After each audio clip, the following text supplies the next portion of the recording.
You don't really know what watch you will like until you track your wrist time.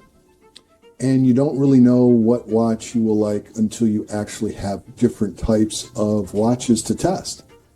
That's why this whole thing is an experiment. Because when you think of what you wear and what you actually wear, they can be two different things. The biggest mistakes people make when buying a luxury watch is not buying a bad watch. It's buying the wrong watch for their lifestyle. The only way to solve this problem is wrist time.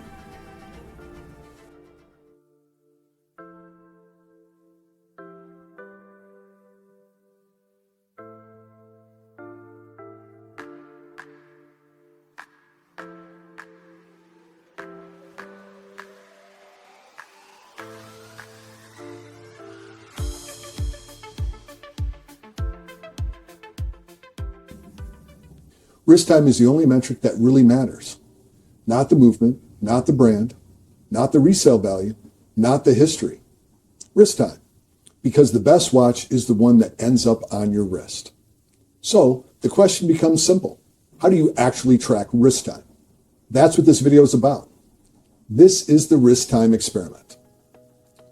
Most people buy watches based on marketing, or YouTube reviews, or pictures online.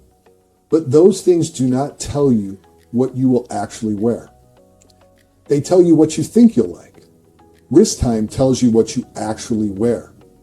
You might think you want a big diver, but you end up wearing a small everyday watch. You might think you want a chronograph, but you end up wearing something simple. You don't really know until you track wrist time. I use an app to track my wrist time and run my watch experiments. The app becomes your digital watch box. You enter each watch as a prototype test subject. Then every time you put your watch on, you log it.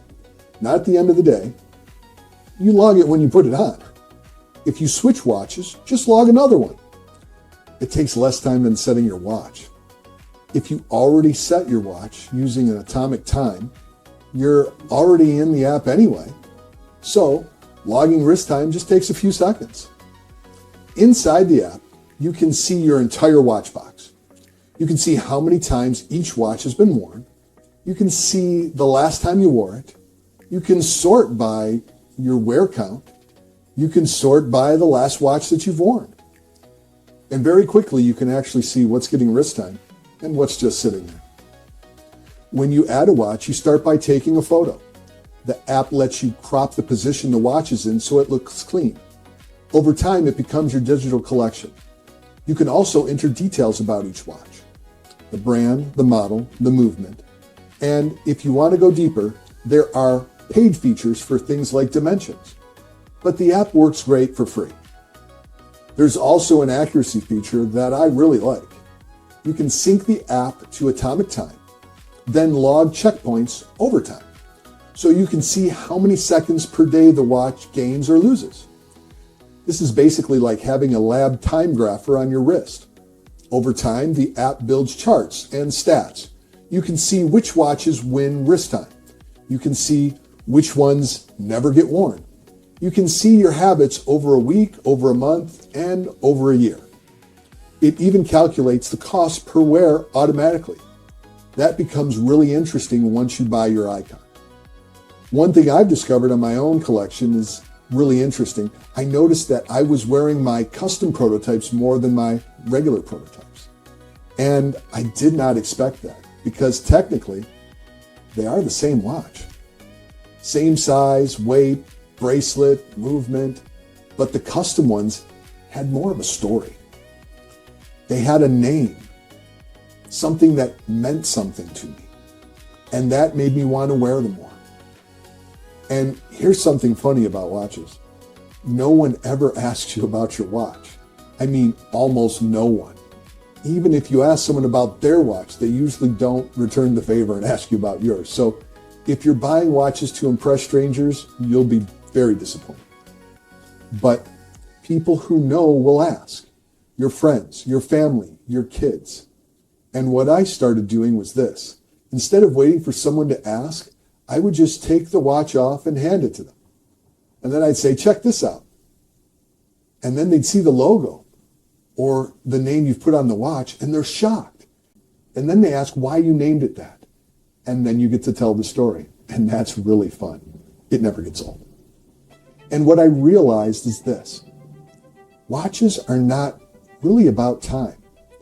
They're not really about status. Watches are about stories. And the more personal the watch is, the more the watch gets wrist time. That's why I track my wrist time, because wrist time tells you what actually matters to you. Not what marketing tells you, or YouTube for that matter. What actually matters to you. This changes how you buy your luxury watch. You stop buying based on marketing. You stop buying based on pictures. You stop buying based on hype and reviews. You start buying based on data, based on your life, based on what you actually wear. Most watch channels review watches. This channel runs experiments. So the system is simple. Prototype the watch, track the wrist time, collect the data, then buy the icon. Prototype it, measure it, then make it part of your legacy. That's the Watch Collection Lab. One watch at a time. Thanks for watching. I'll see you next time. Watch Collection Lab. Watch Collection Lab. Watch Collection Lab. Watch Collection Lab. Watch Collection Lab.